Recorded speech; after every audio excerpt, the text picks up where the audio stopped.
Much better. Go. Hello, welcome to the THC Show. I'm your host, Neil Magnuson, and it doesn't look like we're broadcasting. Yes? It started. I'm trying again. Here, just keep talking for a minute. All right, so we're not sure. We don't think we're broadcasting at this time. We're having a little technical difficulties here without a Neil, of course. Yes, you're going.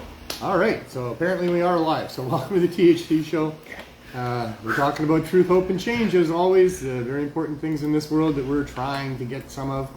On the show today, we'll have 8 out of 10 Glenn talking about all kinds of things as we normally do on the 420 session.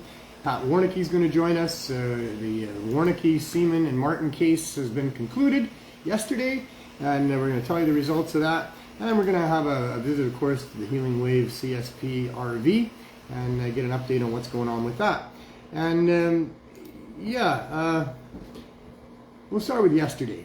So after about 5 years and a couple of years of trial and waiting and all this kind of delays and things, we finally have a decision on the Warnecke, Seaman, and Martin case. It was a constitutional challenge that was brought by these 3 dispensary owners in Saskatchewan that were raided and charged after legalization. And the challenge was about people's access to cannabis reasonably for medical purposes. And the judge agreed that the Canadian citizens are having their constitutional rights violated by the government's attempt to force everybody into the online system of purchasing and through LPs. And that is just great news. That's going to have some really good implications for what we're doing here as well. And we've been waiting for that decision, and we'll see where that all ends up. So the decision is in as of yesterday, but it's going to take a little while to dissect all of that, to figure out exactly what it means and what we can and cannot do. But certainly that decision is not going to hurt us here. It's going to help us, and we'll just see how that helps us and what we can do to be a better organization than we already are. The CSP, which is what I'm talking about, Cannabis Substitution Program, has been going on for over a half a decade, over 5.5 years that we've been responding to this public health emergency with the use of high-dose edibles as a means to get through withdrawal and get off of those hard, risky drugs. And we've had great success in doing that. But we haven't had success in getting the federal government to support us in this. Even though once it was required that we put in an application, we put in a very comprehensive and compelling application to Health Canada. And we're told right away that they had received it, and we try to respond in a timely fashion. It was 3 months later that they came to us and wanted a meeting with our lawyer, a pandemic meeting. We had that. They expressed apologies for taking so long at that point. It had been 3 months since we put in our application, and said that it was complicated, but they figured they'd have licenses for us in early January. Of course, the issue was they didn't tell us which January they were talking about, because it certainly wasn't the next one that arrived a month later, and it wasn't the one that arrived 12 months after that either. We are still waiting. We have had numerous meetings with Health Canada, or at least correspondence back and forth with them. We're still waiting for our license. And we also applied with a temporary exemption, or applied for a temporary emergency exemption from the Cannabis Act to protect us in the meantime while we're waiting for licenses. And they didn't respond with that either, although there again they acknowledged accepting or getting that application and said that they would try to respond in a timely fashion. But it has been over 2 years now since we put that application in on September 16th, 2 years ago. And many things have happened to us as a result. And the biggest one, of course, is that our hands are somewhat tied in our ability to really meet the needs of this neighborhood.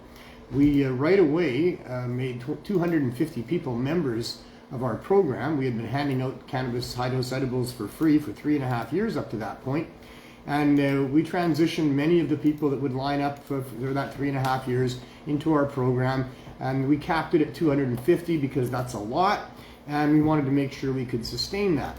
We have since, over the last 2 years, expanded that to 268 people. But the real thing was that we had a waiting list of people that wanted to be part of the program. And we stopped taking names on that when that list reached 500. So we really have had our hands tied with respect to how much good we can do here. We're doing a phenomenal job in helping those 268 people that are members, and we've done a pretty good job of helping the rest of the people that come here that are not members but we don't turn anybody away. There's a free muffin or cookie and a free joint for everybody that needs it, that can't afford it. If they can afford it, we have joints for $1. We have 5-gram bags of good weed for $5. We have 4 grams of hash for $5. We have shatter at $10 a gram, although it's shatter that's transitioned because of heat. All of the cannabinoids are still there, but it's not quite like shatter. But we have real good actual shatter at $20 a gram as well. And so we've been providing low-cost cannabis for the last 2 years and 3 months, because once we had the agreement with the city that they would support us in a storefront, and we moved into a storefront, we found that there was a whole bunch of people that would not be part of a program, that weren't coming to register, but they needed discreet access to cannabis, and that's what we've been providing. So the low-cost cannabis is equally important to the no-cost cannabis, because there's so many people out there in our society that would use these things if they weren't scrutinized, if they had proper access, discreet, reasonable, low barrier access. And without it, I mean, they're stuck up with their addiction and not able to get through withdrawal and not able to stop using those drugs that put their lives at risk. So it's very, very important that we have this available to those people that have either a fear of doctors or for whatever other reason will not admit that they have a problem with these drugs and join a program to get help. So those people is what we discovered after moving into a storefront are very much in need, and there are Canadians who we have been helping now for the last 2 years and 3 months, and we're not about to turn our backs on those people. However, what happened today is in stark contrast to what happened yesterday. Yesterday we were in a very celebratory mood, wondering about whether or not we could go back into a storefront in fairly short order or not, based on this ruling out of the Supreme Court in Saskatchewan. But today we were met with members of the Cannabis Safety Unit, which is extremely poorly named because they don't provide safety at all. In fact, they take away dispensaries that are there to provide safety in a community, and especially this community where cannabis is so needed and is a very small player amongst all the other hard drugs that are available easily up and down Hastings Street and the surrounding area. And so now the CSU, I call them the Cannabis Shutdown Unit, because they're certainly not about community safety, because we're all about community safety, and they were here today threatening us, telling us that we have to stop doing what we're doing, that we need to apply for a provincial license, but that license will not allow for us to sell high-dose edibles or have low barrier access or discreet access to cannabis, and they don't care. They didn't care. They didn't want to listen to me as I tried to explain to them that we're here in response to a public health emergency that happened 6 years ago, that when we responded with high-dose edibles easily available to people, that helped save a whole bunch of people and was quickly determined to be a very safe and very effective way to deal with this opioid crisis. In fact, in the 5.5 years that we've been operating, we have proven ourselves to be by far the best harm reduction option that there is to do with this opioid crisis. And when we started this 5.5 years ago, there was no legalization of cannabis in Canada. There was no licenses to apply for. I just had personal knowledge through my experience and my career as an activist that high-dose edibles could help people get off of opioids. So that became an obvious solution that we should be incorporating into this public health emergency. So I went to Vancouver Area Network of Drug Users, funded by government to be an advocacy group and a voice for the people that are oppressed by the drug war here on the downtown east side of Vancouver.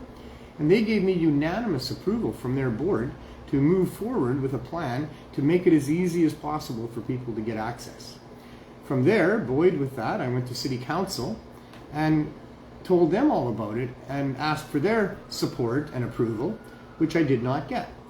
They wouldn't talk to me about it. They wouldn't ask me questions when I presented it to them. And Kerry Jang, the councillor that's a doctor who I was trying to talk to, he would hang up on me when I called, even though I was not being aggressive with him whatsoever.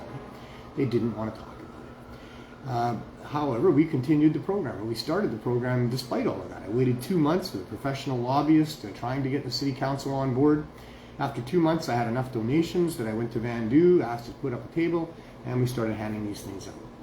I subsequently went there several Saturdays in a row, just because that was the rhythm that I was in. And I never posted to anybody that I was coming back at a particular day or time. They would ask me once I was finished if I was coming back and when, and I'd say yes, but I don't know when. And then because I would go see my dispensary friends during the week, and on Saturday I'd have enough stuff to go back to Vandu, that's what I did. Well, after 4 Saturdays in a row, there was quite a long lineup of people waiting for me that wanted to get what I was giving out. And there was a handful of people that were there to ask to volunteer and help me with what I was doing. And the Cannabis Substitution Program was born and well underway. And we did every Saturday at Vandu for a full year. Hundreds of people lining up for a care pack with 4 to 6 edibles and a couple of joints. And then after the full year, I decided that, you know, the only issue we had really, other than trying to get enough donations, was with the unruliness of the long lineup that we had there. Many people with mobility issues, having to wait hours in line and all the rest of that. So I asked for 3 days to disperse the lineup, none of them being Saturday, and they could only give me 2 days, so we went Thursdays and Sundays for the following 2.5 years at Vandu. Twice a week, every Thursday, every Sunday, we were there to meet about 300 people lined up to get their care packs. And that was the CSP. Well, after we had been doing it for a total of 2.5 years, City Council finally passed a motion to support what we were doing. That was great news. We went and met with the city, a large group of us. Jody Emery was there, members of the Green Cross, a Vandu board member, and myself. And we had a really good conversation with Rebecca Bly, the councillor that put the motion forward in the first place. We had an understanding that we'd find a storefront, and we did. And so we moved into this space here. We're right at Cordoba in Maine. We're about a half a block from the police station and the courthouse. We're just a little bit west of Main Street on Cordoba, 1 block over from Hastings Street, and obviously right by Wasting and Payne, or Hastings and Maine as they call it, or the largest open drug market in North America. And this is a perfect place for us to be, and we opened up our store and it was beautiful, and the people loved it, and we were doing just fine until city licensing came along and said that we would need to get a license from the provincial government before they would give us a license. Meanwhile, they had already threatened our landlord, and our landlord's lawyer convinced him that he'd best make moves to evict us if we didn't have a license. And so 5.5 months after being in the store, we were evicted, and right away overnight moved into an RV that we purchased, parked out front here. That'll be 2 years ago this November 1st that we moved into that RV. So coming right up in a couple of weeks, it's been 2 years. And within 2 weeks of being in the RV, we were raided by the Vancouver Police anti-vending unit that was just wandering the streets to see who was vending on the street corners. And they found our RV with all of our signs about providing cannabis as a low barrier option. And they swooped in and they seized all of our stuff, and they didn't charge anybody. And we didn't miss a beat. They threatened us, so I had to move the RV, but I only took it to the police station to talk to an officer, which I wasn't allowed to, but I did talk to somebody on the phone there. And then within an hour, I had driven it back to where they had raided us and parked it there, and it's been there ever since. And we were fine there ever since. For 1.5 years or more, we had no more interference with the VPD whatsoever until this past May 11th, when they descended on us with about a dozen officers and seized all of our stuff, including the RV, charged 2 of my colleagues and myself with the trafficking against the Cannabis Act. And all of this is just happening because the federal government is derelict in their duty, criminally delinquent in supporting what is now well demonstrated and proven to be one of the best harm reduction options there is going, with tens of thousands of Canadian deaths as a result of the poison drug supply. So it's all extremely frustrating. And now here we are with the CSU here. Likely because we were charged by the VPD, we showed up on the radar of that dreaded and hated CSU unit. So they showed up here today, taking pictures and threatening us and telling us we have to stop or they're going to seize all of our stuff coming right up. Well, I tried to explain to them about how we have licenses pending. But not only that, we started this before there was such a thing to have in the first place. That we've got people relying on us for their livelihood, for their health and life. 4:19. I wish I had more time. I got lots more to say about this. I'm sure I'll be talking about it with Glenn. But I tried my best to explain to this piece of shit officer, sorry Eddie Barbie, but you know, this is serious stuff here, and I'm really upset about all of this. He didn't even want to give me the time of day. He didn't give a shit about anything. He wouldn't talk. He didn't know about the ruling yesterday. doesn't care that we have a license in our minds pending from the federal government, doesn't care that the city of Vancouver gave us, an assurance that we would get a license if we found a storefront. Doesn't care about any of that. I called him a murderer. He walked away from me without getting the full story. And we'll see what happens from there. But I did write a long letter to members of our provincial government, the federal government, members of the news media, and numerous other people. I've sent that out to today. I did have a long conversation on the phone with Rebecca Bly, the councillor, as I said, that put the motion forward in the first place, and she's quite concerned about what's going on here as well. My staff are concerned about whether or not they're going to be charged again, or more of them charged, or what's going to happen. Are they going to take our RV again? Are they going to seize more medicine that we have here for the people? We don't know. But I do know that all of this is extremely disgusting. That the only concern of Health Canada, the VPD, City of Vancouver, CSU, all of these people, is the bottom line profit of their artificially highly priced cannabis in the government stores. They're not concerned about the people. They don't care that people are dying and that they could easily not die if they had easy, reasonable, low barrier, discreet access to cannabis, especially high dose edibles. They don't care. Nobody's had any conversation with me about that at all. The only thing Health Canada seems to be concerned about, like I said, are profits for their stores. How disgusting is this? I'm ashamed to be a Canadian. I am totally terrified of what this government of ours is doing and is able and capable of doing. This is serious stuff. This has been serious for a long time, but now that we're under this type of threat and we've been under this type of siege lately, even after all this time of demonstrating very, very successfully that we are harming not one single person in any way, the community, the neighborhood, all the harm reduction groups think that we're the best option that there is, and they're all horrified that we might have to stop. This is all serious stuff. In any case, the 420 moment has stopped me from my rant, and probably for the best anyway. We're going to talk about these things as we move forward, as you know. But yeah, Glenn Wells is here today, of course, as always. Sir.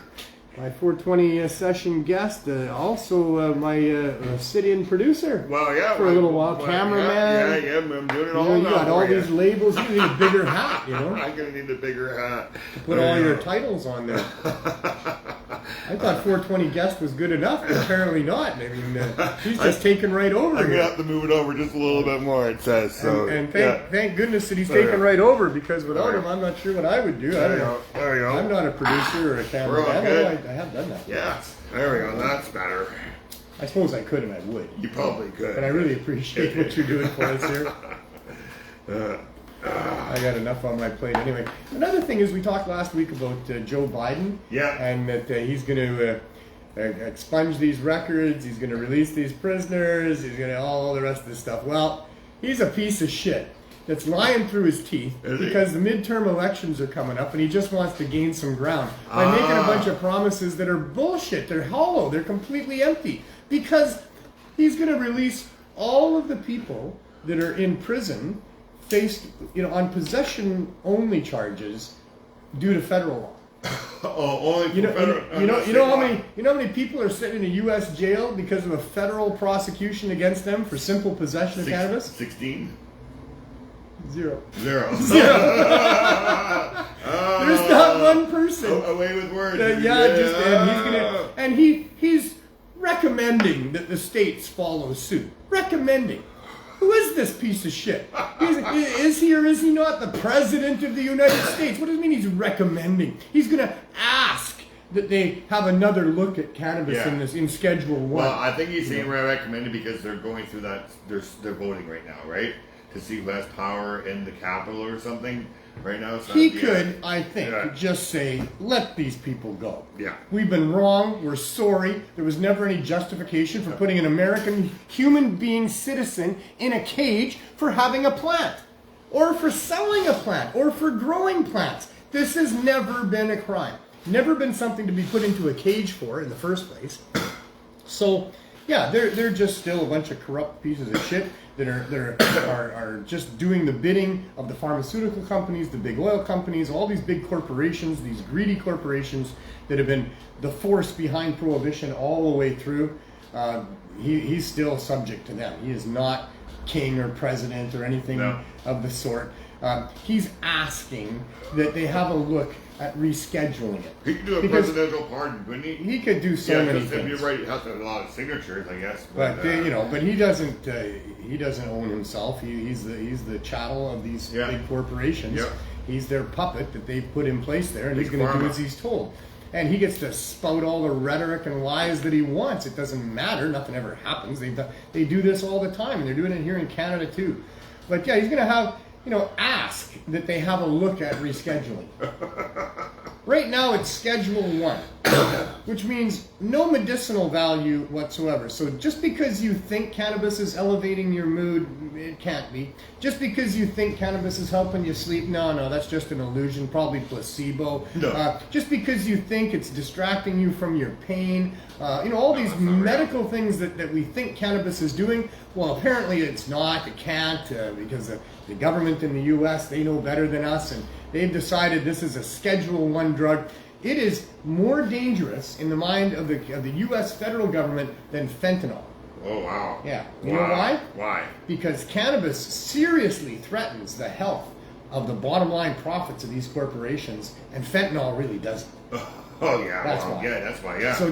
So cannabis, according to the U.S. government, who are nothing more than the puppets for the big corporations, they find cannabis to be completely dangerous, way more than fentanyl, because it's not about actual citizens and whether it's harming them or not. It's about whether or not the legalization or the reasonable access to cannabis would harm the bottom line profits of these corporations.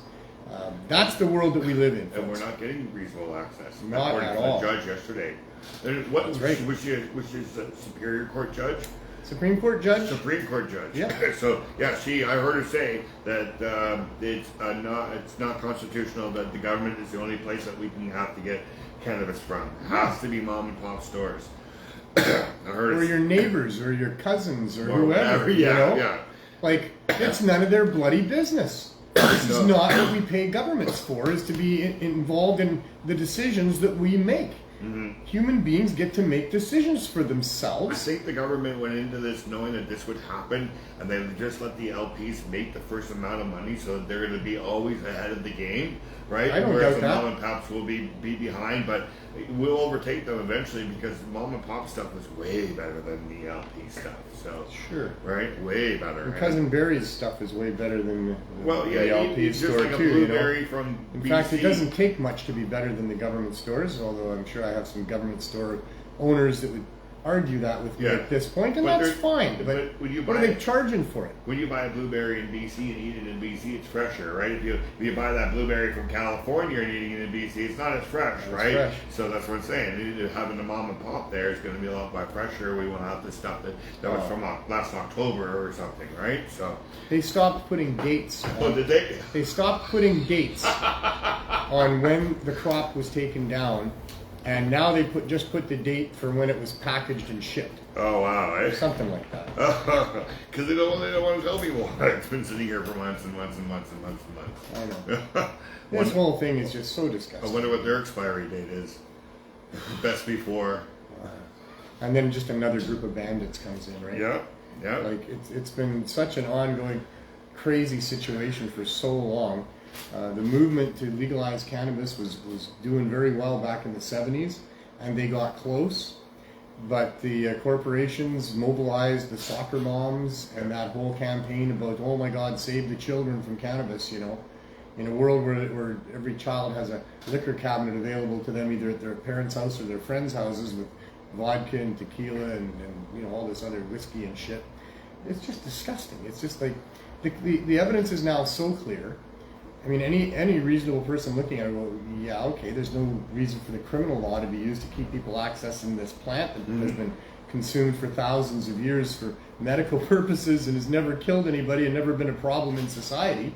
And you don't use the criminal law unless it's a last resort, right? I mean, the criminal law is such a powerful tool that you wouldn't use it unless it was absolutely necessary. And what you're doing. Oh man, to call people criminals if they haven't like formulated in their mind that understanding that they're going to do something that's going to damage somebody in some significant way, and then they go ahead and do it.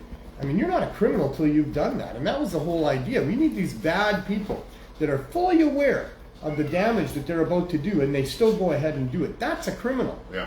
Not somebody who has possession of some flowers, or grew some flowers, or decided to help a friend get some flowers because that friend wanted those flowers.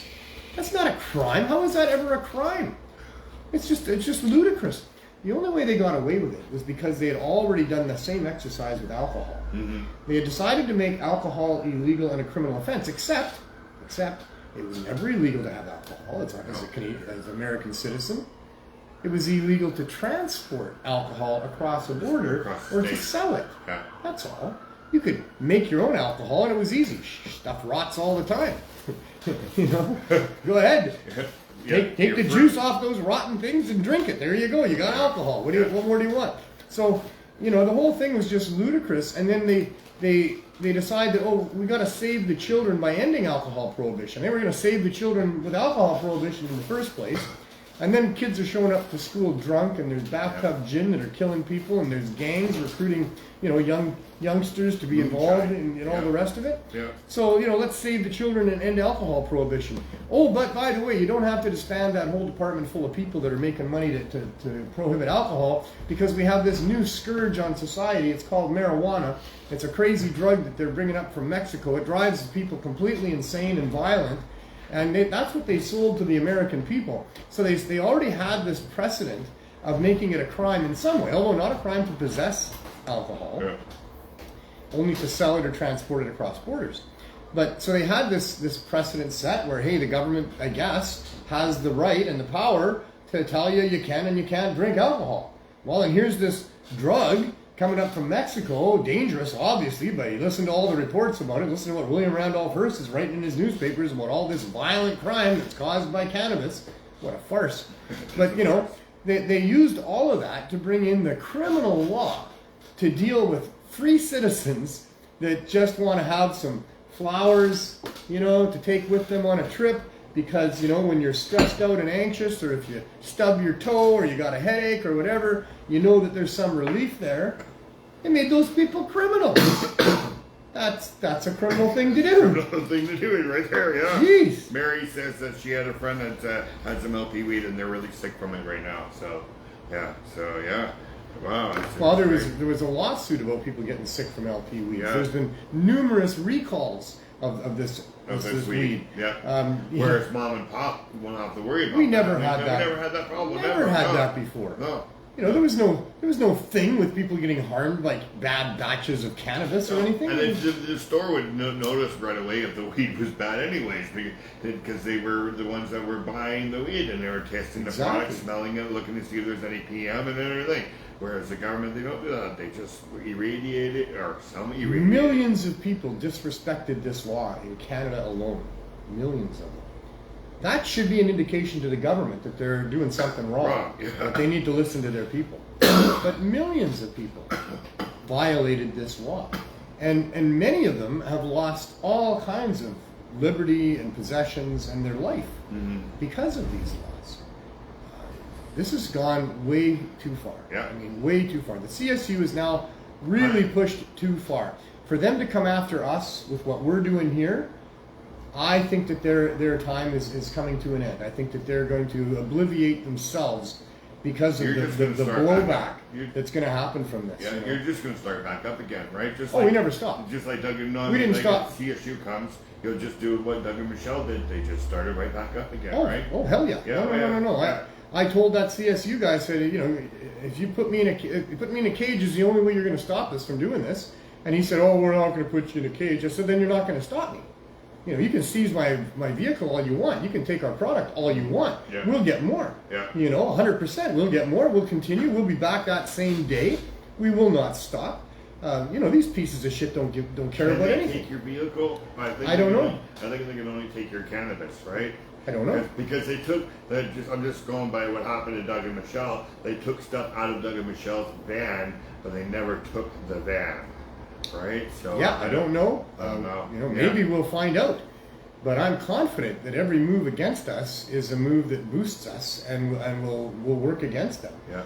That letter that I put out today to couple dozen different people, including the deputy chief of the VPD, numerous media outlets, numerous politicians right across Canada, the Ministry of Health and Mental Health and Addictions, Sheila Malcolmson, she got that letter today. I sent a special copy to the Premier and another one to Mike Farnworth because he's the one in charge of the CSU. And the new mayor. Well, the new mayor. Okay, there's another topic as well. Yeah, we had civic elections here in Vancouver, and we do have a new mayor. Not that I was a big fan of the old mayor, no, but I'm less of a fan of the new mayor.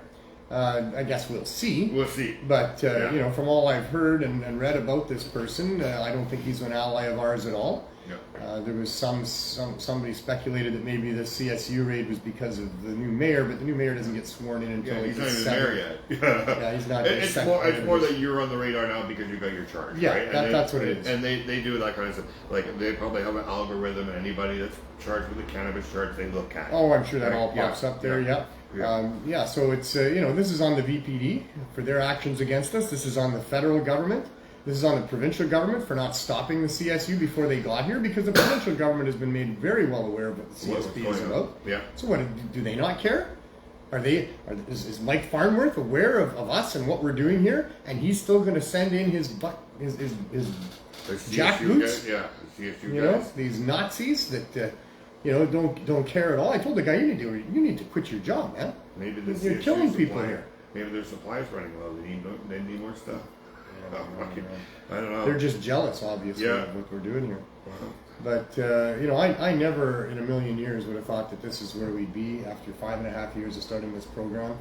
I knew there'd be some resistance because of the world that we're in, but I sure never thought 5.5 years later we'd still be waiting for a federal government to give us a piece of paper to save lives. To save lives. When we just went ahead and did it. Like this was when we presented our application to Health Canada. We had a meeting with them.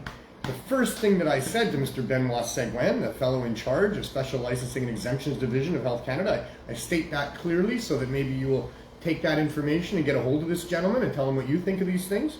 But the first thing I said to him was, Mr. Seguin, we're not here proposing an idea that we think might work. We're here talking about something we've already been doing for 3.5 years, and we have a great success record. We just need the federal government to give us that piece of paper. And so it's a no-brainer. There's no reason to not support us, even if we were only saving a fraction of the people that we claim. I claim there's 268 people, members of our program, many of whom have now gotten completely rid of their use of those hard drugs. Yeah. And will tell you that cannabis has saved their lives. That's what I say. Maybe if we only had 10 of those people, maybe if in 5.5 years we'd only saved 10 people. Isn't that enough? If we harmed no one, and we saved the lives of 10 people. Isn't that enough? It is. I'm talking about in a whole 5.5 years if we only saved 10 people's lives. Yeah. What do you think those people's families would think of that idea? I think it's great. Yeah. Should we let these people continue doing what they're doing? They're not hurting anybody. And they are actually saving a few lives. Yeah. Hell yeah. One life is well worth our federal government simply putting a signature on a piece of paper and saying, all right, it's a temporary exemption. We'll scrutinize you as to what you're doing. We'll see if there's better things that you could be doing. We'll see if there's any regulations we need to put on you. But in the meantime, you saved a life. That's important. That's valuable. That's commendable. We're going to let you keep doing it as long as you don't hurt anybody. See if you save another life. Or 3, or 4, or 10, or 268. Not to mention hundreds of people that we have now had in the last 2.5 years come to the RV who are not part of the program. They won't be part of the program. No. They're not going to put their hand up and say, look at me, I'm a drug addict, and I'm going to join this lineup and stand in line for a few hours to get a handful of free high-dose edibles in the hopes that I can get off these drugs. No, they're not going to do that. For a variety of reasons, they're not going to do that. Maybe they're too affluent and they don't want to stand in a lineup of poor people. Maybe they're afraid of those poor people. Yep. Maybe they're afraid of the government. Maybe they're afraid of doctors. All of those are valid. All of those are true. And those people need protections from our government as well. They certainly don't need to be singled out and tossed under a bus for no reason whatsoever. There is no reason that they can give us that we can't provide what we're doing here. Health Canada says they have 2 reasons, but they're not reasons. One of them is that they want us to use cannabis that comes from them only. Yeah. Well, that's not a good reason, because for 5.5 years we've been using cannabis that doesn't come from them, and we have harmed no one with it and helped all these people. We couldn't pay their prices either. And we can't pay their prices. No, there's no way. Second reason is because they don't want Canadians to have access to high-dose cannabis edibles without medical oversight. I guess they're saying because the reason is because they're too dangerous. Nobody's ever died from cannabis in the form of high-dose edibles or any other way. No. You cannot ingest enough cannabis to die. No, you're just green out. We're addressing a situation where people take a tiny little grain, like a grain of sand, of this fentanyl or carfentanil, and it kills them. And they're at risk of death, because that stuff's in all the street drugs that are out here. Not cannabis, of course, but it's on all the other ones, because it boosts its potency, makes more money, gets people addicted, coming back every day, 5 times a day, 3 times a day, whatever it is, to get what they need, their fix, to fix the problem that they got, which is that they're screaming inside because they don't have that drug in them as much as they need it now, because they've been addicted to it over this time. So fentanyl has been placed in all the street drugs, and it's killing tens of thousands of Canadians in its wake. We are offering an option that has never killed anybody, can't kill anybody, and the government's going to say, you can't do that, because those high-dose edibles are too dangerous. In a world where these same people are using these other highly dangerous substances, even without fentanyl in there, heroin and crack cocaine and crystal meth on the street here is dangerous. People die from overdoses of that stuff, even when it's not poisoned with fentanyl. Yeah. There's no greening out with that stuff. No greening out with that stuff. No. So these people don't have medical oversight on using these drugs that they're going and buying on street corners and around back alleys and stuff. There's no permission given by a doctor for them to get that stuff. The government doesn't care. That stuff's easily available all over the place. It's intense. You can't walk down Hastings Street unless you look like a cop. But if you don't look like a cop, you cannot walk down Hastings Street without somebody asking you if you want to go up, down, or sideways. There is easy availability of these hard drugs that are killing people. And all we're asking is there be some easy availability of cannabis, because in the form of the high-dose edibles and the concentrates, it can offset the use of those things. But it's too dangerous. In a world where you can legally go and buy cigarettes, commercial tobacco, kills 4, 5, 6 million human beings every 12 months globally, and they know it does. Wounds millions and millions more than that. The number one reason for hospitalizations in Canada are the effects of smoking commercial tobacco. Easily available in corner stores, gas stations, right across from schools, clustered together. It doesn't matter. There's no regulations against any of that stuff. Yeah, you have to be 19 to get it. And yeah, they do make you put pictures of people's all rotted out faces on the side there, and or maybe warnings about how it's going to cost you your penis or whatever else it can do for you. But you can buy that stuff complete with those kind of warnings and that track record anywhere and everywhere, easy if you want it. Alcohol, available all over the place. Government, liquor stores, all over the place. Alcohol kills a few hundred people in British Columbia every 12 months, just itself. Not people driving off of cliffs or into other people, but actual alcohol poisoning kills a few hundred people here every 12 months. It kind of rivals in some ways the pandemic. So does the opioid crisis. In fact, we've had more people die from the opioid crisis than died from the pandemic. We don't get Bonnie Henry up there every day talking about the people dying from alcohol.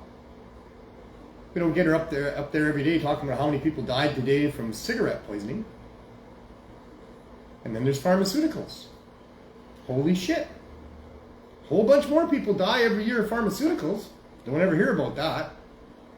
Doctors aren't even required to report deaths from from bad reactions to pharmaceuticals. Wonder why? Who really runs this place? Who are our rulers?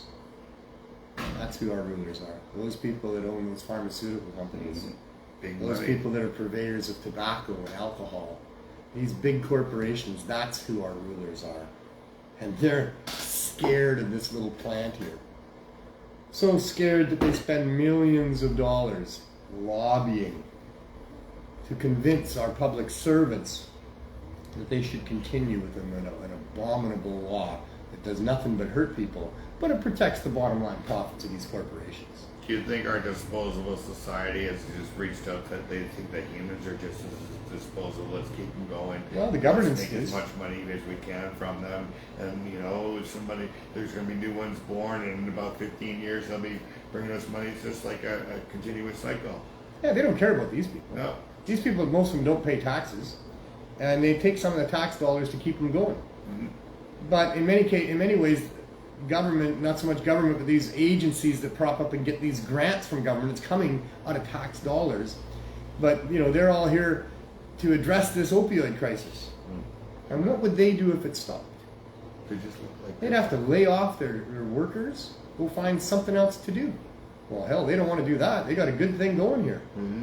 So if there's something that's going to, you know, rock the boat, like a store that's going to give cannabis as an option to people instead of these other things, it's going to be all of a sudden really popular, and it's really actually going to work, and they know it. Well, they're scared of that, and they don't want that around, and that's what's going on here.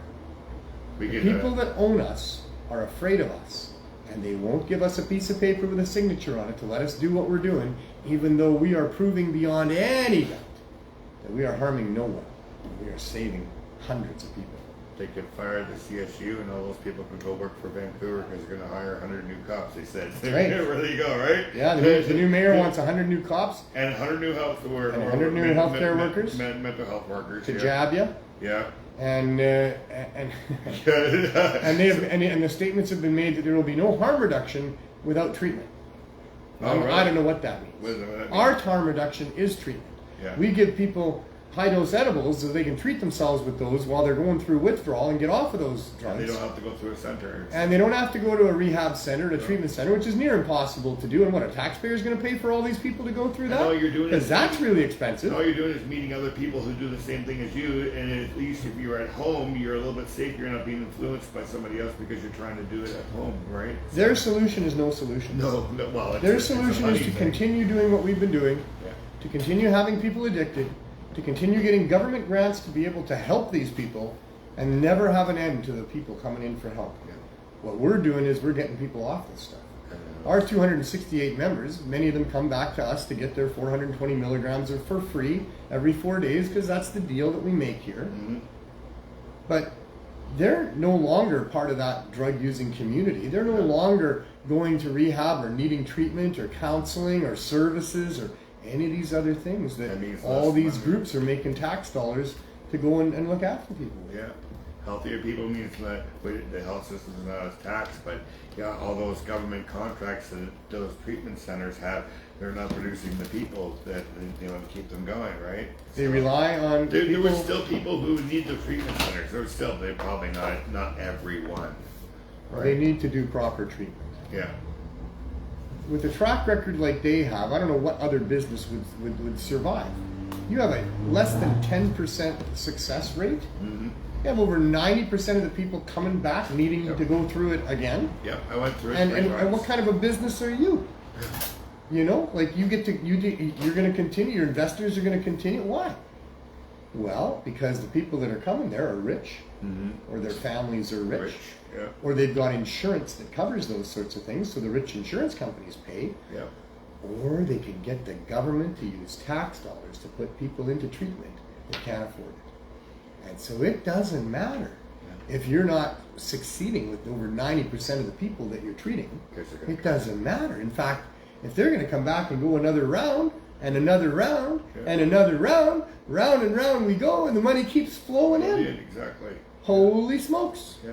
It's a scam. But if we give them cannabis, high-dose edibles, they won't have to do it as many That's times. Right. Well, they won't do it at all. We're proving it. So these treatment centers, they need to figure out how to treat people properly, how to get them over this. And they don't allow for people to test positive for cannabis when you're in there.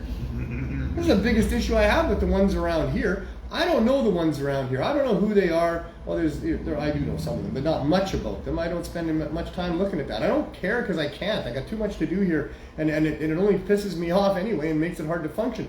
But there are treatment centers around here, and people come to our RV wishing that they could take advantage of our services, but not able to because they would get booted out of their treatment center.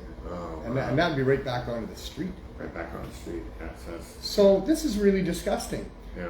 The world is really screwed up because of a bunch of greedy corporate bastards back in the day that lied to everybody about the value of cannabis to protect their own industries and their own personal pocketbooks.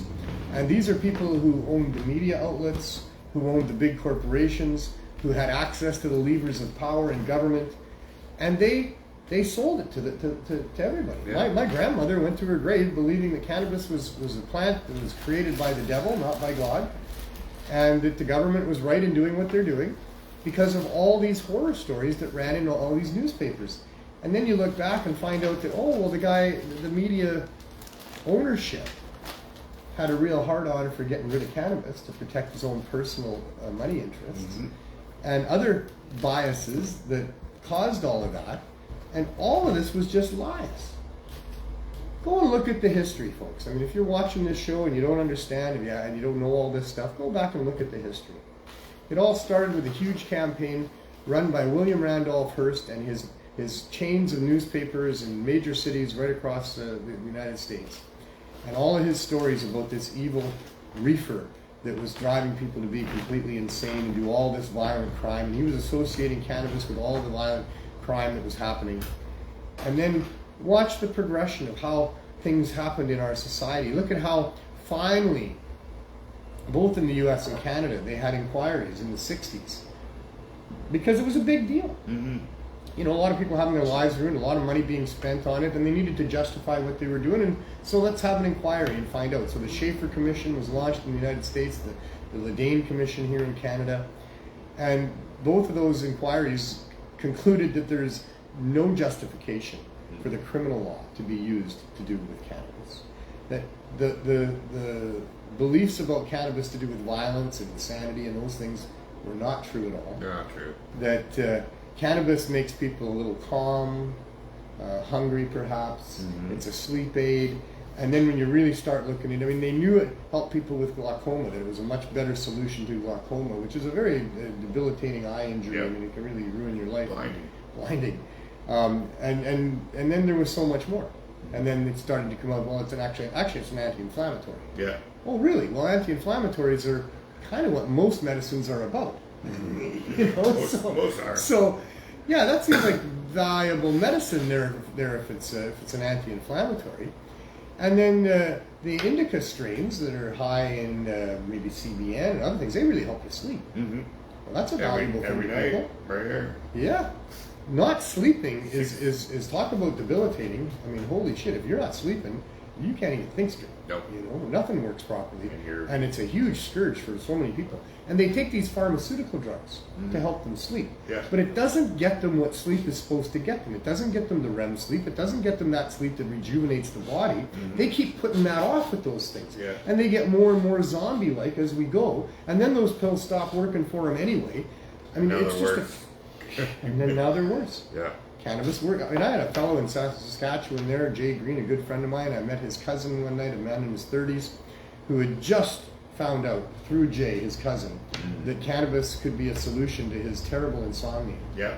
And he was so mad. Yeah. Oh man, he was so angry that here was this plant that he could have been simply just drying and consuming, and it would have helped him sleep at night. Yeah, it's helped me for almost 2 years now. 60 milligrams each night. At 7:30, 8 o'clock, I take that, and by 10 o'clock, it's night time.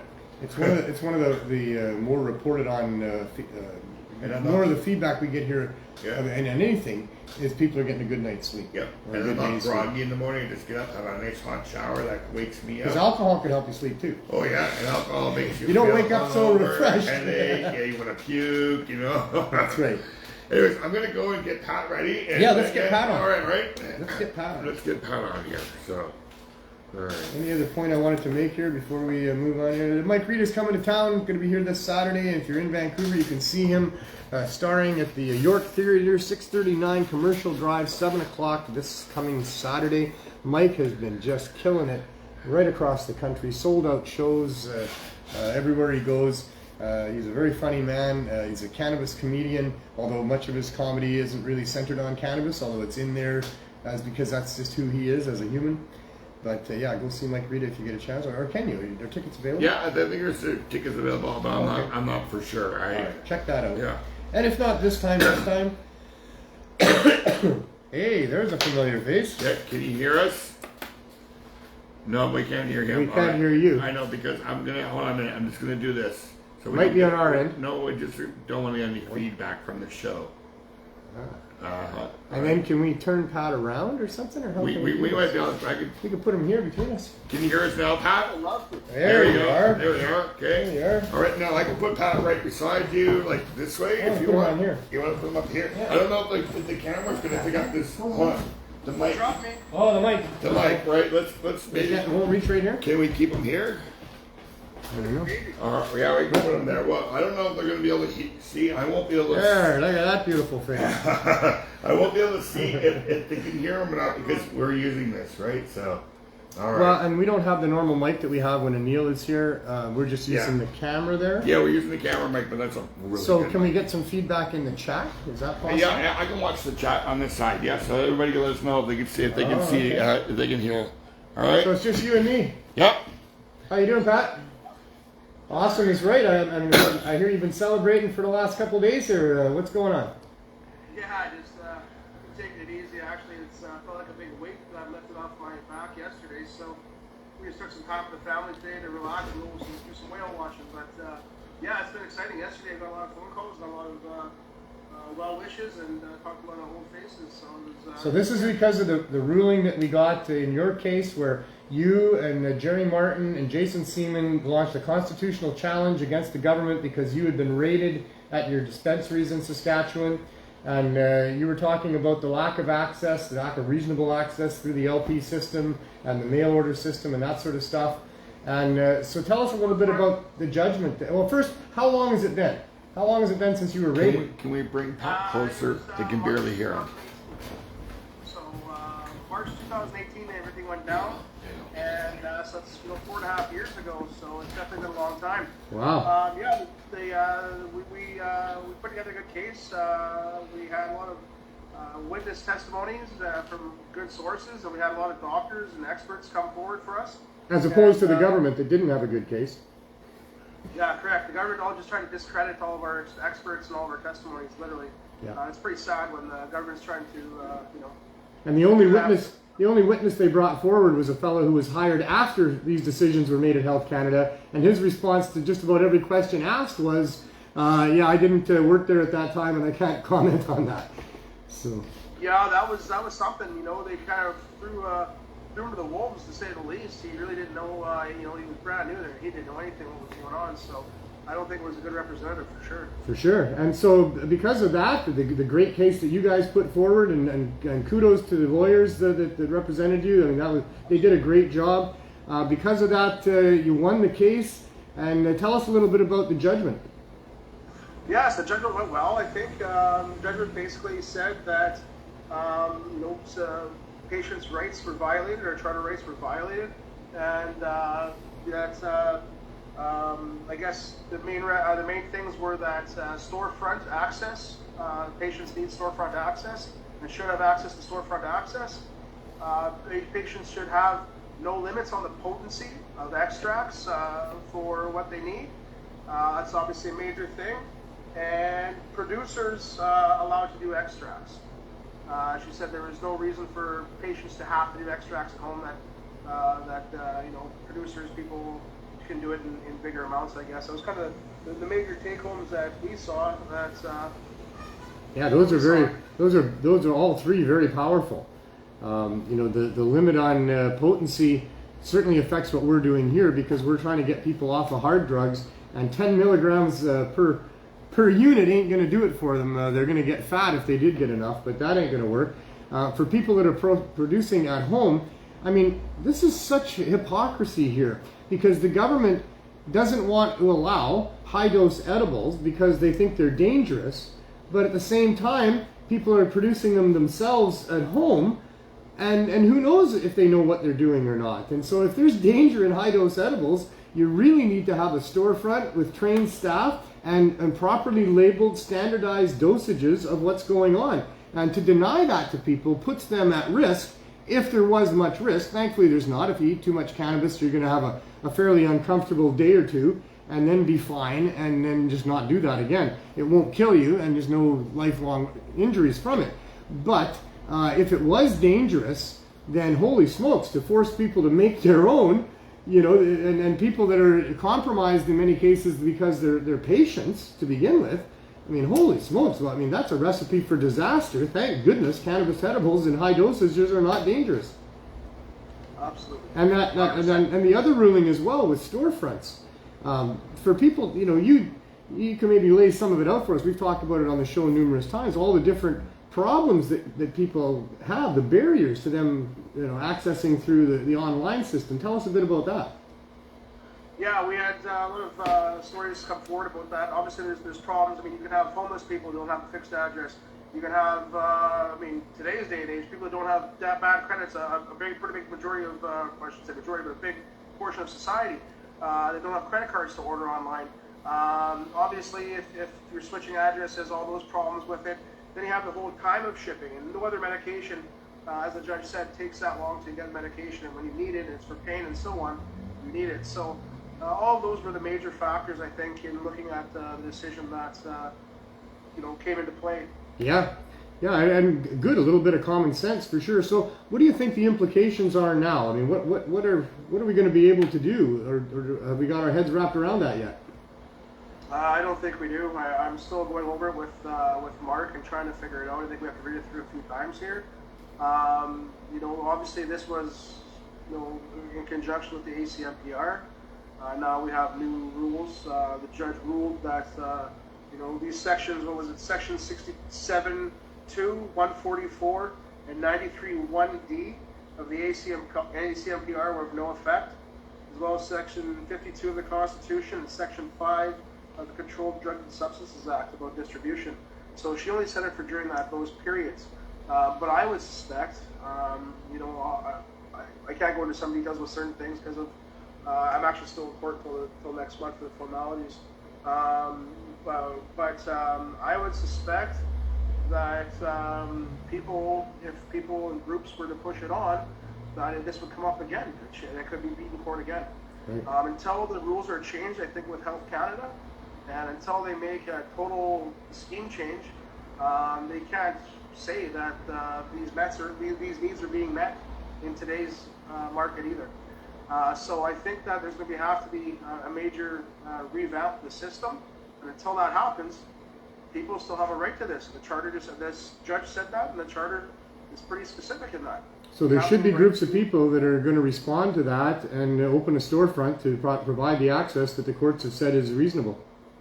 I would think. That's what I would say. Yeah. I mean, that's how I'm reading it. That's what I'm reading with Mark right now. And as we go through it again here, I think that's. I mean, we have to challenge. They don't give us anything. Every inch we got to fight for. Yeah. So we got to fight for every inch. And the fight's going to be on again. And obviously, you guys have your court thing going on right now. And I think that this is help out your court case. I think so too. Your court case will add another chink in the armor type to this type thing. And as we go on, and we keep on taking chinks in the armor, eventually, you know, we win the battle. It takes a little while, but you know, between this kind of defining that period and yours kind of showing that this is still in effect, these needs of access still are not met in today's market. I mean, and that's easy to show, I think. So, yeah, I would love for people to do what they did 5 years ago. Help patients, start a store up, get a store going. Yeah. You know, use this to help in court. Unfortunately, we're going to have to take a couple lumps, and people have to take lumps, but I think that this is going to help, and I think yours is going to help them immensely too. I think Chris out east, I think he's going to hopefully make some leeway out there too, and I think every single one of these cases along the way will keep on chipping away at it. I mean, that's how it's been since the 90s. I mean, every single time there's been a change, regime change, single time there's been a scheme change, it's been a fight the whole way, and it's still a fight, and it's going to be a fight. They're trying to phase out medical cannabis right now, trying to absorb it into the legal system. And at the end of the day, in 3 years from now, if the rules are changed and patients have access to this, and they're no longer paying absorbent sin taxes for it, and the prices are fair, then we've won. But we have to get to that point. Now we're getting to points where these type of things, this case and your case, are going to address the fact that patients need storefront access. Patients need high dose potency edibles, and so on and so on. And low barrier access. Yeah, they're going to have to make changes for it. Yeah. And that's what this is addressing. So until those changes are made, and it's official, and it's in laws, and it's in regulations and rules, I think the door's open a little bit. And we all know how long that takes. They're going to have to get advisory boards together or whatever, do consultations, and then do this and do that, then introduce the changes. Those things take time. People don't have time. With the overdose crisis and stuff going on that you guys are addressing right now, that needs to happen. It needs to keep on happening until the rules are changed and they catch up with reality. And it's not our fault that they're not caught up with reality yet. We've seen even this past summer of the Health Canada had a board or panel that was in charge of checking out CBD and advising on CBD, and they finally found, after all these years, that CBD was harmless and that everybody should be carrying it and have access to it. Well, it's like, we all knew this like 15 years ago, or more. So I mean, patients can't wait for a decade for them to catch up with reality. Simple as that. Yeah, and with our case, I felt that they were going to drop those charges anyway. And in fact, our last court appearance, just this past Wednesday, our lawyer had talked with Crown for the first time since it all went down, and that they felt there would be a resolution and not a trial. I've indicated to our lawyer that if any resolution cannot involve penalties or an admission of guilt of any sort.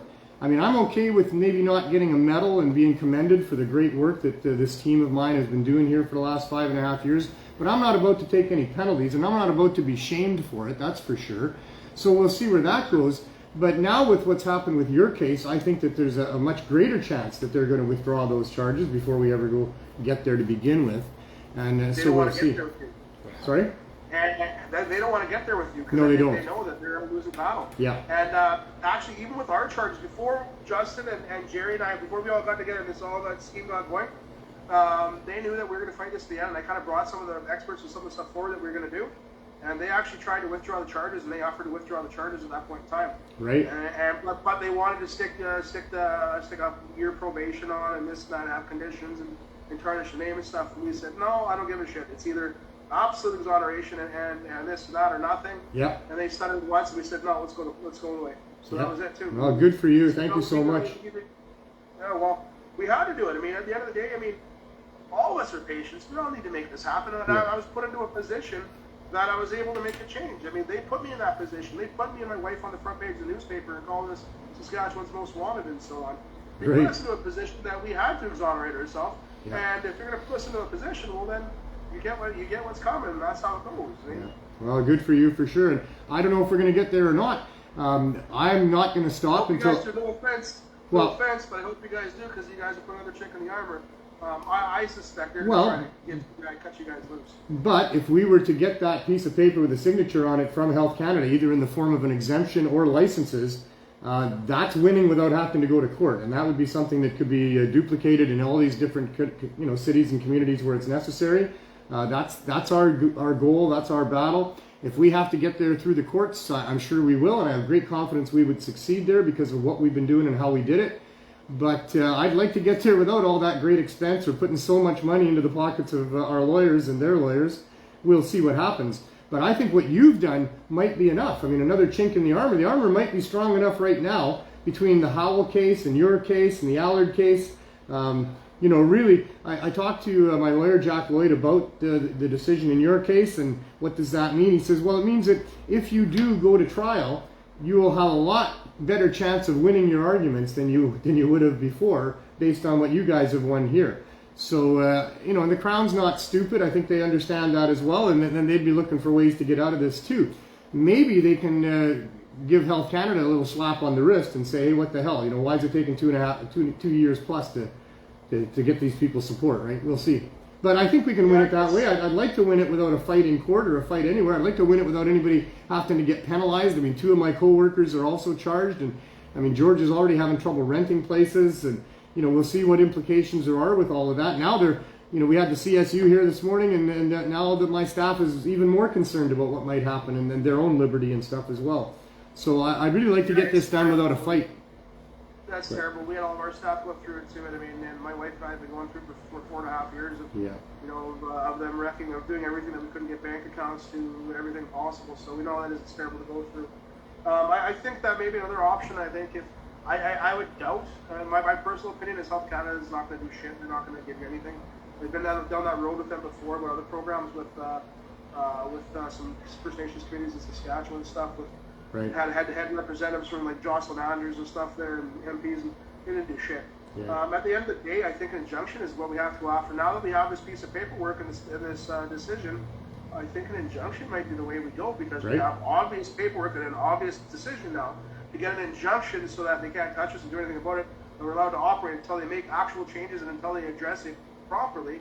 I think that might be the way to go. I mean, yeah, it's going to cost a couple bucks for lawyer work, but I think if we get an injunction while the fire's hot here, it might be a good. Yeah, I've had other legal experts tell me that that's probably the way to go as well, and I've presented that to Jack, and what he said about that is he agrees with that, but not until we deal with these charges that are there, because right now that's the number one issue is let's not get put in jail or whatever, and let's make the charges either go away or whatever we can do.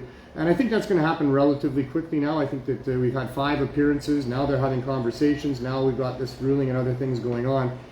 I think that we'll resolve it fairly quickly. Well, what do I know? And like you say, you've been through it before, and Health Canada is not to be trusted for sure. And we'll see. So. And I think, I don't think they're to be trusted very much at all. I mean, I don't know. My experience is, for what it's worth, I mean, we'll have the injunction. You got to deal with the rest of it. Same with us. We got to deal with the rest of it. We have to get the formalities done of getting the gag orders dropped, getting the publications ban dropped, so we can say what we want to say and talk about specifics of things that we haven't been able to talk about for a long time. But and once that's dealt with, November 18th. Once that's dealt with, I can guarantee you we'll be looking for the paperwork and see what we have to do to get that injunction. That's for sure, because. So you lost a fair bit in this whole ordeal that you'll never get back. Your time and quality of life and stuff like that, and the ability to operate your store and help the people that you were helping. I mean, that's a terrible loss. But you also lost a bunch of things that they could maybe be responsible for. Any chance you're going to get some of that stuff back? And what kind of a list is that? Yeah, that's a pretty significant list. But I can't really talk the specifics of some of that right now. But I can say that, they took a bunch of our property and a bunch of our equipment. And you have some optimism that you might get some of that back? Oh yeah, I think so. Because I mean, it's not like the charges are just withdrawn or this. I have a decision that says specifically that the operators and the people that I can't remember how the exact wording is, but basically the operators and providers of the cannabis should be protected by the CSA too, or by the charter rights too. So. If what I was doing was protected, like they said, and I paid all my taxes and did everything reasonably responsible, we paid all remittances from all employees. They have all that paperwork. They see it. So it's not like they can claim I didn't pay taxes or anything else. We did everything properly. So we're expecting to get back 100% of that. And for whatever's compromised and went to trash and degraded, we will be looking at remediation for that too. Well, I hope you're successful in that for sure. And you say November 18th is the date where some of that's going to be decided. We look forward to that. Thank you. I appreciate it, guys. And I wish you the best, obviously, with what's going on with you guys. And we'll be following along the way. And hopefully come visit one of these times here while you're doing it. I'd like to have you here in person on the show. That'd be great. So thanks for coming on. I appreciate that a lot, for taking the time. And for all your efforts and all these years and sticking to it and getting a great decision. Really, really good work, sir. And I look forward to the implications of that as we move forward. Cheers, guys. Appreciate you. A great warrior in this fight for sure, and we're so blessed to have him helping us here. He's got quite a record actually as a human being with what he's done in his past life, and very, very happy that we had a quality individual like Pat kind of leading the charge in all of this and not backing down and not allowing the government to withdraw the charges when they realized that they weren't going to be successful and that it was going to cause them to have to redo things. And we'll just see what all that means. It's got to be dissected. Like he says, they need to go over it several times with the lawyer. There's going to be the decision read by the judge at some point where it'll be made even more clear exactly what it is that she means and all those sorts of things. So we'll wait for all of that. We'll see what the implications are. But I'll tell you, if you were thinking that maybe you want to get involved in helping to provide low barrier access to the patients that need it in a country where so many people are suffering because they can't get proper access to cannabis, well, like you said, it looks like the door is open a little bit to do that. And if we have more people that do that, there may well be a little more litigation involved down the road, but that litigation should be favorable, to those people that are doing that. So, yeah, really consider that. We're certainly going to do that as well here. We're going to think long and hard about whether we stay in that RV or whether or not we go back into a storefront, buoyed with this new decision from the courts. So that's all excellent. At this part in the show, I think what we're going to do is go out and check on the RV, see what's going on out there. As I've given a lot of background this episode as well, I like to go over all of this every episode as new viewers get to understand what's going on here. This is the Cannabis Substitution Program that we're talking about. It has been operating for almost 6 years.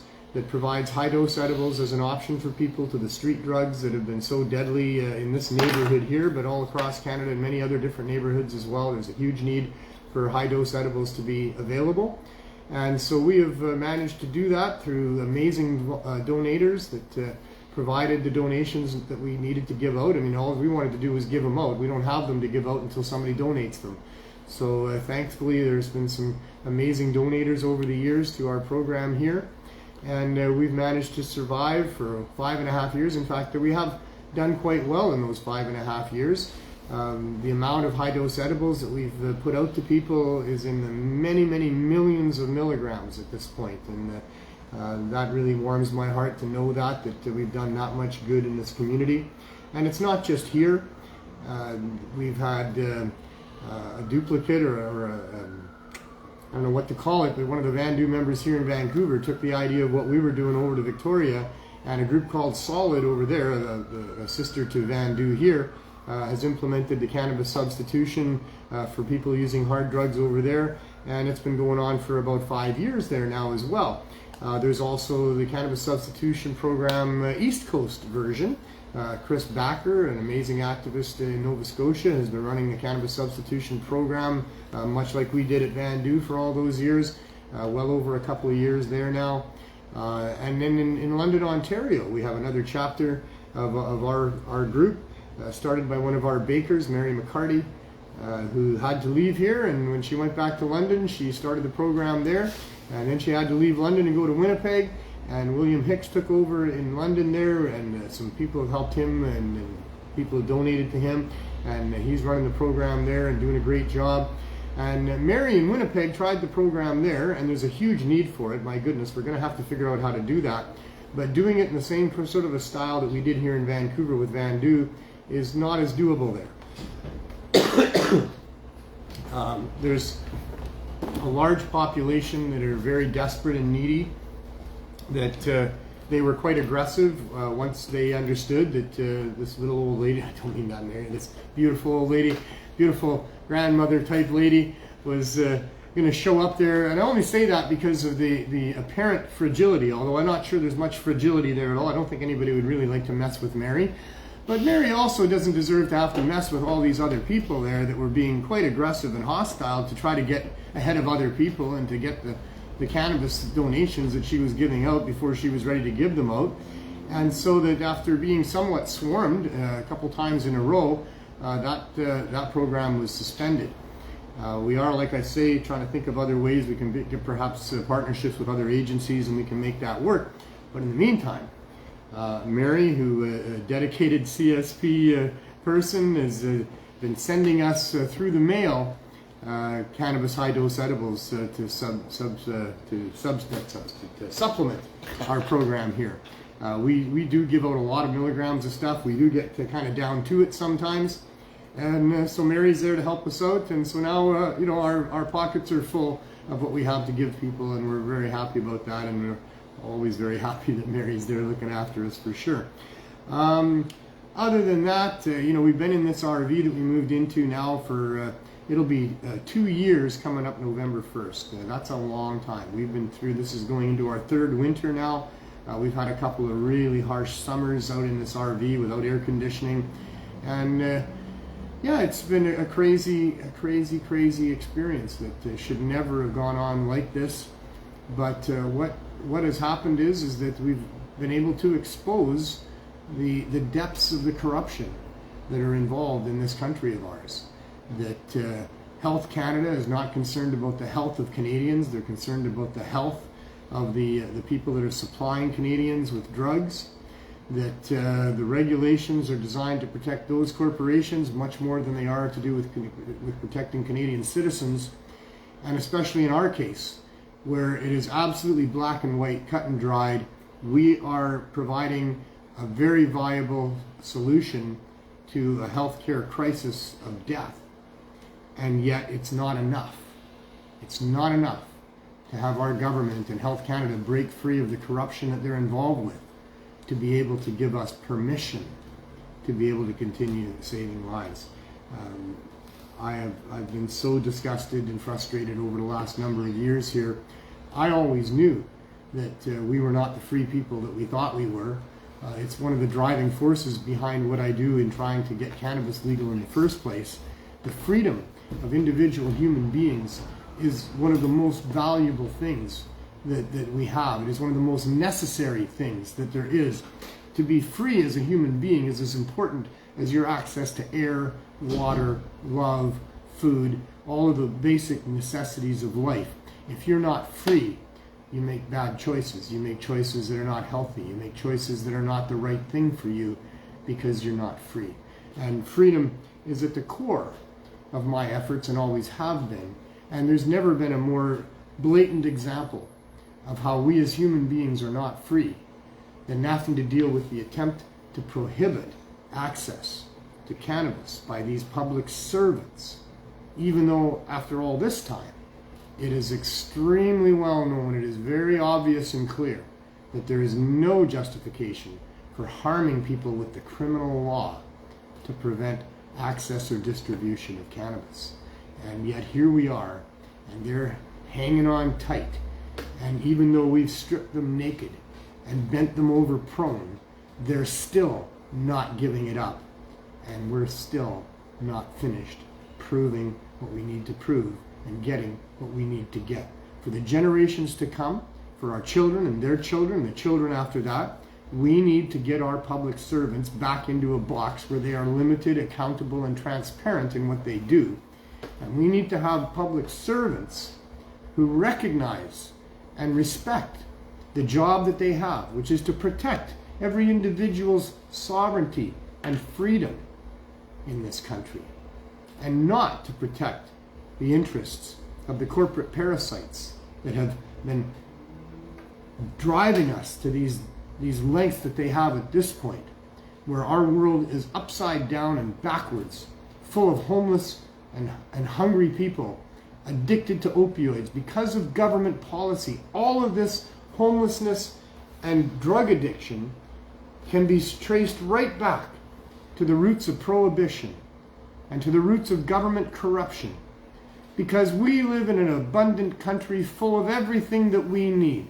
The people here are plenty smart enough and hardworking enough to provide everyone with a good life. The nature that surrounds us in this country, from the magnificent prairies, which are like the garden of our country, to the oceans, which are filled full of food for us, and the mountains, and all of this great country of abundance. We don't need to have hungry, homeless, addicted people sleeping in tents up and down the main streets of our cities. This is all driven by government policy, mostly government policies with respect to drugs. And it needs to stop.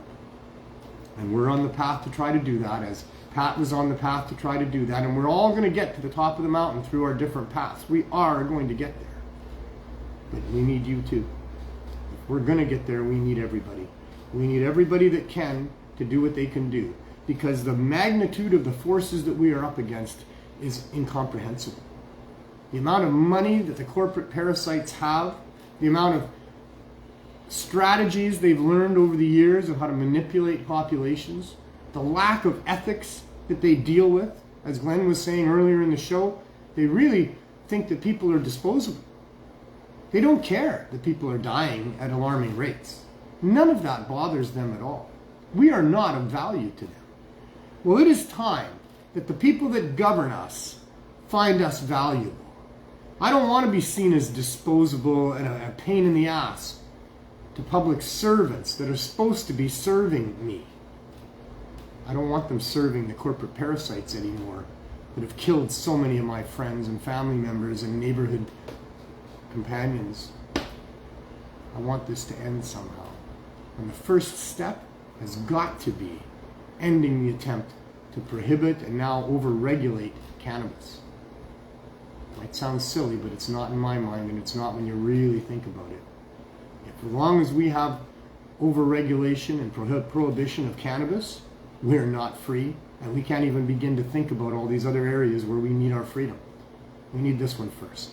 So let's get it. Jump on board. All you have to do is do a little bit of research, give it a little bit of thought, write a letter, make a phone call, send an email, go talk to somebody, make it part of your daily routine to educate the people around you about how free we are not. All of those things could help. Eventually, if enough people join in, we get to win. We outnumber them by magnitudes of multiples. We can win this, but we need people to join in. We need people not to be apathetic. We need people not to think, well, they're the government and there's nothing we can do about it, and the corporations are too powerful to ever do anything about it. Well, we can walk into a store and still buy cannabis without getting arrested now, and yeah, it's similar price to what we got before, paid before, but at least we get, no. This is not freedom. This is not the free market deciding where cannabis should fall with respect to the other fruits and vegetables and herbs that are available in the marketplace. This is corporately inspired government corruption that is causing all of this. And I'm going to keep talking about it every week until we get it done. I'm going to keep asking you to help every week until we get everybody on board, or at least enough that we reach critical mass. And that's my job, and that's what I'm trying to do, and I hope you're okay with that, and I hope that you'll forgive me for repeating myself and for constantly being on the same theme, but this is the theme. We need low barrier access community cannabis stores. We need the freedom that entails. We need governments to get out of the business of telling us what we can and cannot do, and be in the business of telling us perhaps what might or might not hurt us. The truth. Just tell us the truth. That's all. Stop being there as shills for corporate parasites, and be public servants. Honor the people who are at least paying your wage. I know we're not paying your future like the corporate parasites are going to do, but help us, everybody. Let's all help each other. Let's become the human society that will thrive rather than just barely survive. We can do it if we work together. We can do it if we force the issues with those people in those positions of influence. I believe we can do it. I have hope. I hope you have hope too. Let's go see what's going on in the RV.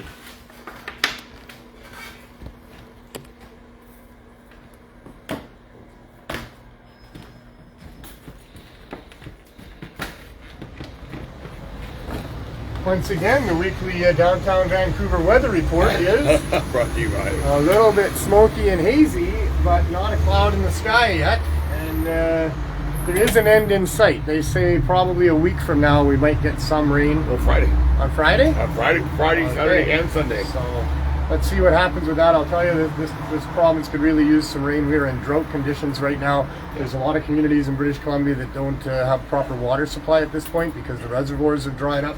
It's been a long time. Week after week after week, we walk out of that shop and I give the weekly weather report in Vancouver, and it has been sunny. It's not hot anymore. It's actually kind of cool. It's jacket weather now. But yeah, it has been nothing but sunshine for several weeks. I'm not sure how long it's been. but I think we're setting records anyway. So, all right, let's go. I didn't want to be in your movie or anything. We're broadcasting live on Pot TV. Oh, looking for this gentleman.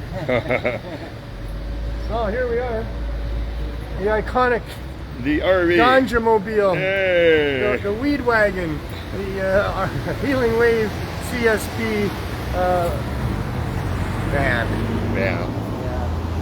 It's got so many names. It's become so popular. I'm told that random people in the outskirts, in the other not subdivisions, but suburbs of Vancouver know about this van, and they talk about it. And we're really hoping that if these changes are what we think they are, or if Health Canada does what they should do, that we can actually go back into a storefront and serve people properly and not have to do it from an RV. I mean, we love the RV, it's become home, but it really doesn't provide people with that sense of dignity, that sense of being, a regular citizen like everybody else, when you got to go do your business at an RV that, gets threatened by the police and the CSU and raided and all the rest of it. This is not what our citizens deserve.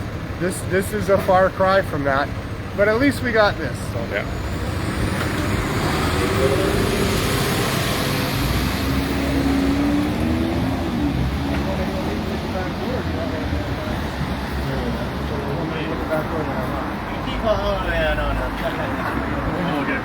Okay. Thank you, appreciate it. All right. Trying to make a star out of people, give them opportunities and such. Oh, we don't have our sign out today, I see. I'll have to talk to staff about the sign. We like having the sign out there. It educates all these people driving by. Although we've had it here for almost 2 years now, and most of these people are on their regular commute back and forth to work, and they've seen all of our signs. But for the odd person that hasn't seen it, I'd like to let everybody know that we're an RV that's providing cannabis as an option to people here. So it's all we can do. You want to talk on Pot TV? Sure. Oh. Sure. Okay. I live right there. I buy cannabis from them every weekend. Does it help you? No, I buy weed anyways. But Yeah, what does the weed do for you? Anything? I just love your weed. Just love the weed. It's okay to just love weed. Oh yeah, it does a lot. We actually make them up on here, sleep weed. Okay. Are those good things? Yes. Okay. Because I have bad sleeping problems and eating problems, so There you it go. all helps. Right on. And you can buy different types. You can buy cheap joints. You can buy high-end joints. A bunch of stuff. Great stores. Better than the dispensary, I'll tell you that. So you think the government should license this and allow this to be in a store for people? Well, not that. Like what you're doing is perfectly fine. 'Cause Yeah, you're but right on we'd Main like to be in the store right there. Where Then we were why before. not?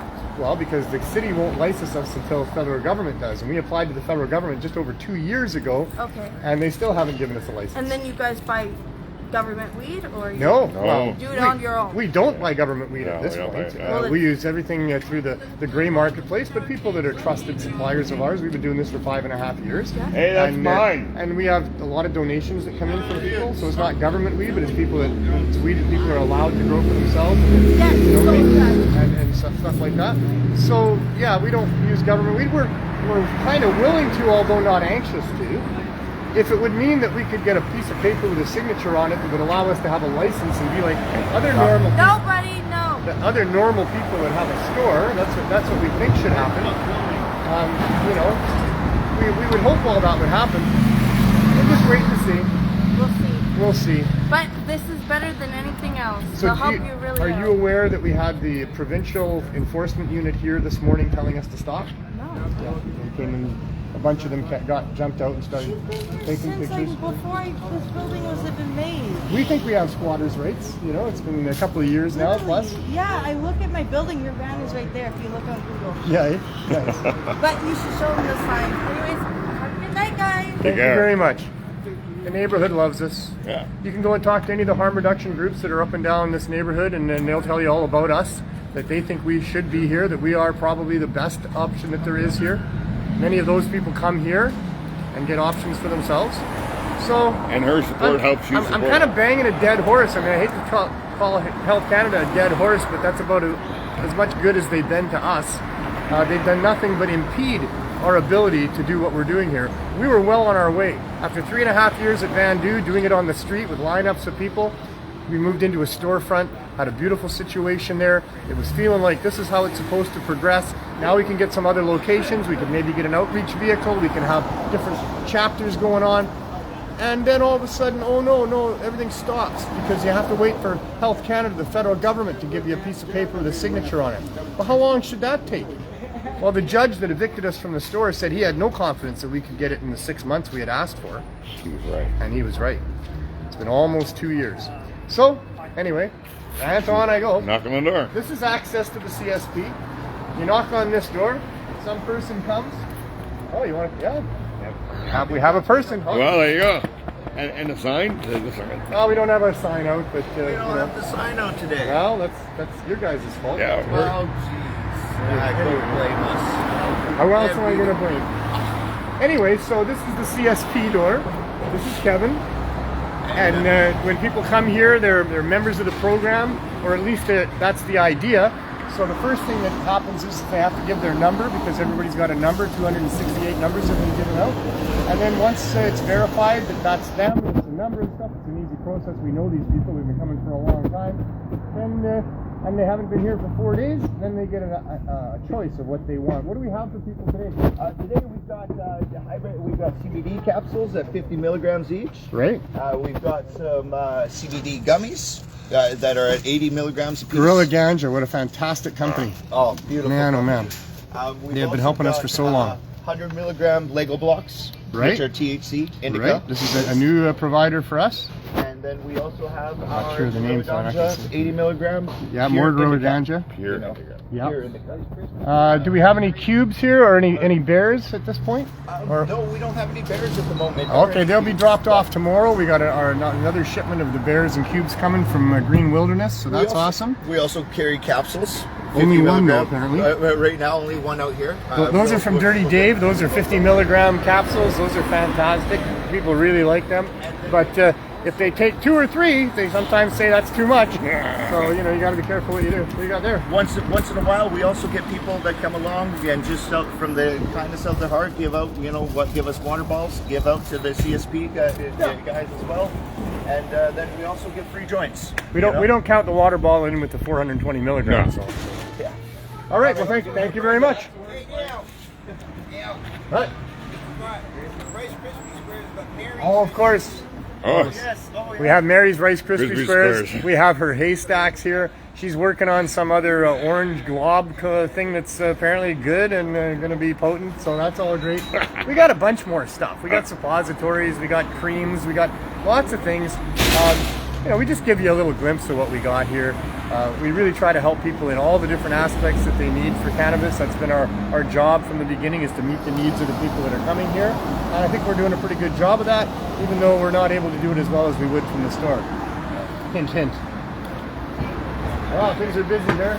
busy day. We'll sneak in over here. Hi, Jason. How are you today? How are you? All right. We're doing better with. You want to be on Pot TV? Sure. All right. This is Jason. How long have you been coming to the program, Jason? 3 years. 3 years, yeah. Yeah. And that's so you started at Van Du? Yeah. Yeah, and then moved I over here. stood in a lineup for 3 hours. What number are you with the CSP? 222. 222. Good numbers. Yeah. And you like what we're doing here? Yeah. Dumb question. How's you it know we help? had the CSU here this morning telling us to stop. No, I didn't. Yeah, the same group that shut down the Blue Door, they were here today saying, no, you can't be doing this, you got to stop. And I said, oh no, we can't stop, we're not going to stop. They said, well, we're going to come back and steal all your stuff. They're just giving So me that's what they say they're going to do. We'll see if that happens or not. But more oppression from your public servants to try to keep you from getting something that, it doesn't hurt you, does it? It helps you, doesn't it? No, yeah, it helps. It's my medicine. What does it help you with? It helps with turn my head, staying focused. Nice. Beautiful. For 3 Thanks, years. Jason. Yeah, it's good. I don't use hard drugs and I don't drink beer. I just smoke pot. Did you ever used hard drugs and alcohol? 20 years ago. 20 years ago. But I mean, my drug of choice is weed. Yeah. Yeah. Did weed help you back then to get off that? Yeah, it did actually, and I changed up my friends, and I'm from Hamilton, Ontario, and I went back, and I stayed with my family, and I met a group of people that were my friends from way back. Right. My one best friend who passed away. Oh, sorry. Yeah, OD. They found him in a tent behind a beer store, and I didn't know he was doing heroin, and he was hiding it. He was a great person, but Very sorry. Yeah. Yeah, well, that's why we're here, is to try to give people an option so they don't do that. And, Yep. Yeah, I just the main choice is stick to weed. And Well, I thank you very like they much. say, a friend with weed is a friend indeed. That's for sure. Thank you for sharing. Thank you. Appreciate it a lot.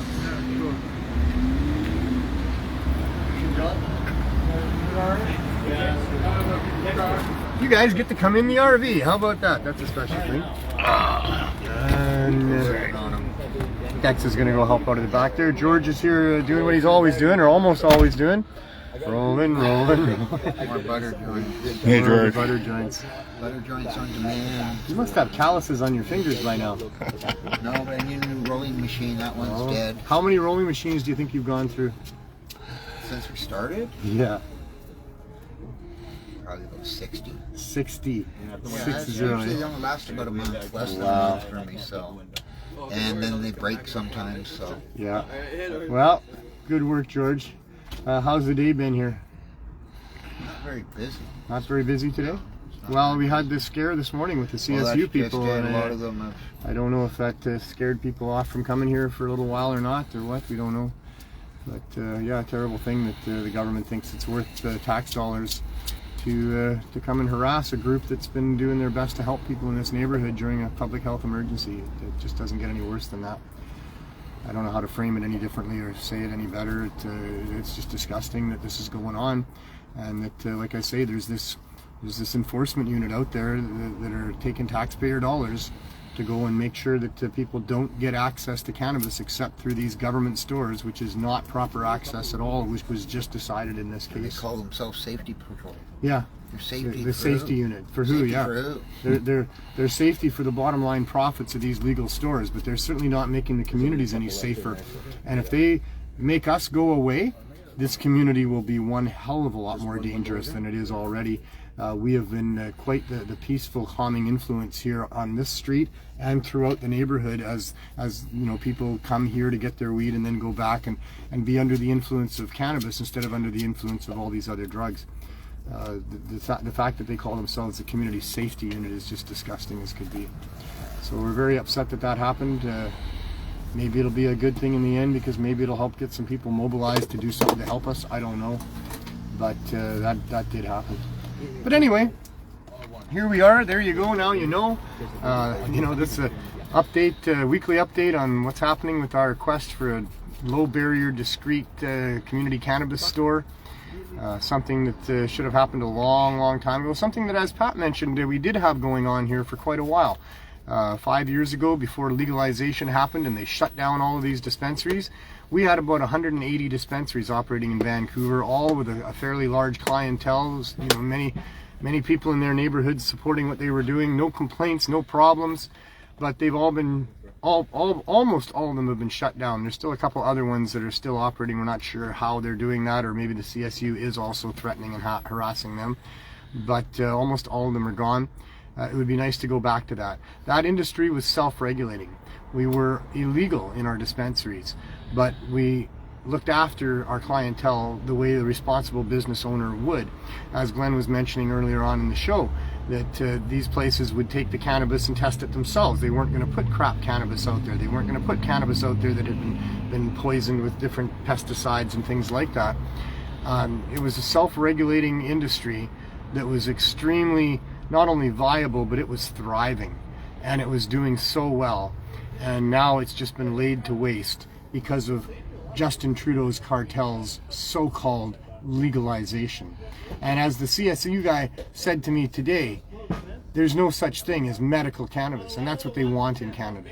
They want to eliminate the medical cannabis program. They want to ignore the fact that thousands, in fact millions of Canadians are using cannabis for medical purposes, and some of them in desperate need are using cannabis and for life-saving interventions. They don't want to talk about any of that. We live in a corrupt country. We need to do something about it. I hope you join me in that. I hope you figure out what you can do.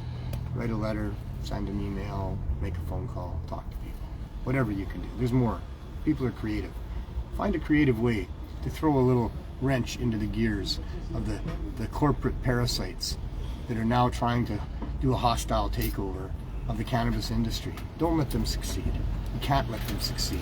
I personally did not spend the last 20-some years of my life fighting for cannabis legalization, to end up with a form of legalization that is profiting the very people who were behind prohibition in the first place, and eliminating the very people that we cared the most about, those people that are poor, that can't afford it, that can't get access, and those people that are sick and in medical need and can't get access. I'm not going to stand for this type of legalization that allows for those things to be happening, and I hope you're with me on that. In the meantime, we'll do it all again next week. Maybe we'll have more revelations next week. We'll see what happens. Certainly in the not too distant future, we're going to have another appearance for our court case, and maybe that'll even be resolved before that. We'll see. We're going to have the final analysis of what's happened yesterday with the Martin, Siemens, and Warnecke case. Easy for me to remember. And we'll keep you updated as best we can. Keep joining in, keep sharing this out as best you can. Big thanks to Pot TV, to Glenn Wells, my producer for today and for the foreseeable future, as we've lost Neil to yoga. He's off to India to become a master of yoga, and I'm sure that'll be making him an even more impressive human being. He's a great guy that's done a lot of good for the cannabis culture here in Vancouver over the last number of years. We are going to miss him, but I guess he's coming back, or we hope he's coming back at some point. In the meantime, it's Glenn and I that are going to bring this show to you every week, and hopefully you get something out of it and share it with your friends. While you're spending the next week, don't get too bogged down with the troubles of life. Don't get too frustrated and fearful of what's going on in our world. Just know that you can make a difference. Everybody can make a difference, and have some fun with that. Go out there and figure out a way that can do something that's going to energize you in some positive way. Because the most important thing in our lives as human beings on this frail rock that's traveling around the universe at incredible speeds for who knows what reason and who knows how this all happened, I don't know about any of that. What I do know is I'm here, you're here, and the most important thing for us is to have as much fun as we can. We'll see you next week.